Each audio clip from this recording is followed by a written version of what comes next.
Hello everyone. आज हम पढ़ेंगे पाठ 10 में हम पढ़ेंगे राजा के जूते।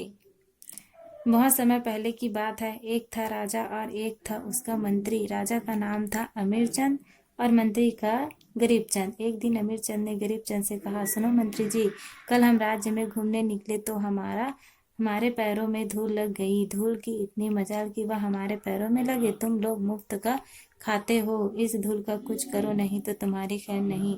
राजा की बात सुनकर गरीब चंद घबरा गया और थर थर कांपने लगा। वह हाथ जोड़कर बोला, महाराज, आप हमारे अन्नदाता हैं।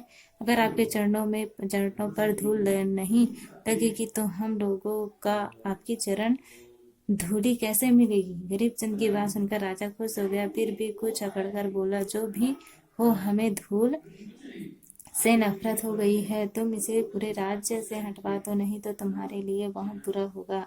राजा का ऐसा आदेश सुनकर गरीब चंद की आंखों के आगे अंधेला छा गया। उसने देश विदेश के सभी विद्वानों से धूल हटाने का उपाय पूछा, लेकिन कोई भी उसे सही उपाय नहीं बता पाया। लाचार गरीब चंद ने राजा को खुश करने के लिए एक अनोखा उपाय सोचा। उसने कई लाख झाड़ू खरीदा और उन्हें राज्य की सारी प्रजा में बंटवा दिया।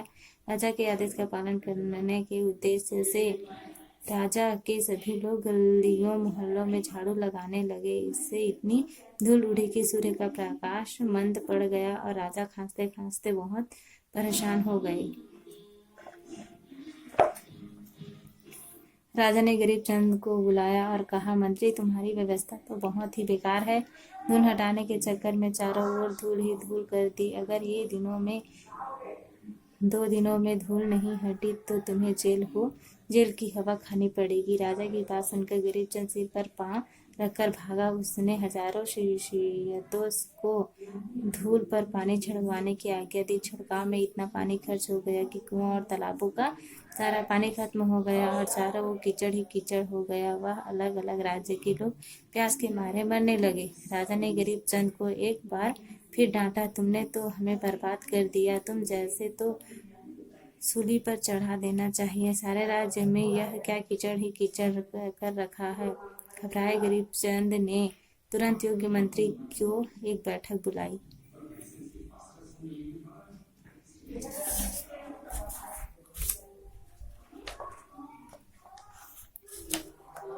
मंत्रियों ने गरीब चंद को यह सलाह दी कि अगर राज्य की पूरी धरती को चमड़े से मढ़ दिया जाए तो धूल से बचा जा सकता है। गरीब चंद ने यह सलाह राजा को बताई। राजा को यह बात ठीक लगा और उसने देश के सभी चर्मकारों को बुलवाया। चर्मकारों को जब पता चला कि उन्हें सारे राज्य की धरती को मढ़ना है तो वह बुरी तरह घबरा गए।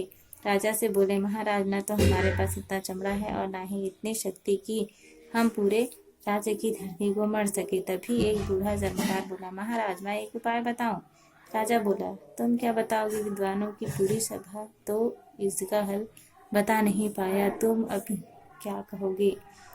बूढ़ा चमत्कार बोला, आप आज्ञा तो कीजिए। राजा ने उसकी बात मान ली। बूढ़े चमत्कार ने अपने झोले से मुलायम चमड़े का एक टुकड़ा निकाला और उससे एक जोड़ा सुंदर जूता बनाकर राजा के पांव में डाल दिया।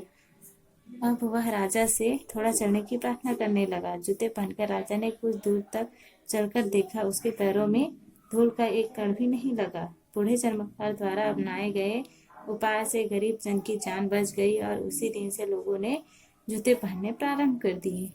Thank you.